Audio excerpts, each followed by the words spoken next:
যোগাযোগ মাধ্যম ফেসবুকে সাবেক প্রধানমন্ত্রী শেখ হাসিনা আর একটি ছবিতে রিয়েক্ট দেওয়াকে কেন্দ্র করে নিষিদ্ধ সংগঠন ছাত্রলীগের হামলায় ৩ ছাত্রদল কর্মী আহত হয়েছে। তো আজ রবিবার সকালে পিরোজপুরের নেসরাবাদ উপজেলার জুলুয়ার গ্রামে এই ঘটনা ঘটে।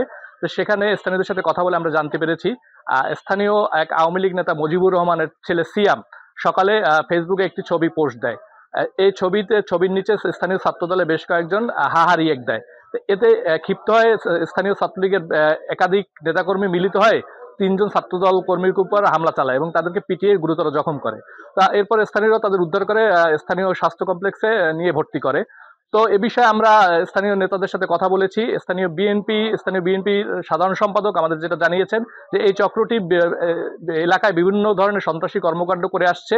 তো তারা ক্ষমতায় থাকা অবস্থায় এই ছাত্রলীগের এই চক্রটি এলাকায় সন্ত্রাসী কর্মকাণ্ড করে আসছিল এবং ছাত্রদল এবং বিএনপির বিভিন্ন নেতাকর্মীর উপর হামলা চালিয়েছে।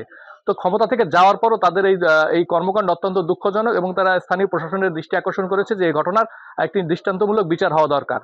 এছাড়া আমরা যারা এই হামলার সাথে জড়িত তাদের সাথে যোগাযোগ করার চেষ্টা করে তাদের সাথে কথা বলতে পারিনি। তবে ইউনিয়ন যে আওয়ামী লীগের সাধারণ সম্পাদক রয়েছে আমরা তার সাথে কথা বলেছি। তিনি যেটা জানিয়েছেন যে সকালে মাননীয় সাবেক প্রধানমন্ত্রীর ছবিতে রিয়াক্ট দেওয়াকে কেন্দ্র করে দুপক্ষের মধ্যে একটি সংঘর্ষ হয়েছে, এটি তিনি জানতে পেরেছেন। এছাড়া আমরা স্থানীয় যে থানার ওসি রয়েছে তার সাথে কথা বলেছি। তিনি আমাদেরকে জানিয়েছেন যে এই ধরনের একটি ঘটনা তিনি শুনতে পেয়েছেন, তবে তিনি এটি তদন্তের পর এই বিষয়ে বিস্তারিত বলতে পারবে। আরেকটি বিষয় আমরা আপনাদেরকে জানিয়ে রাখি যে এই ঘটনার পর থেকে স্থানীয় বিএনপি নেতাকর্মীদের মধ্যে একটা উত্তেজনা রয়েছে। পাশাপাশি যে যারা আওয়ামী লীগ বা ছাত্রলীগের নেতাকর্মীরা ছিল তারা অনেকটাই গা ঢাকা দিয়েছে। তারপরও বিএনপি নেতাকর্মীদের যেটা দাবি যে এই পরিস্থিতি এসেও তাদের এই সন্ত্রাসী কর্মকাণ্ড কোনোভাবেই কাম্য নয়।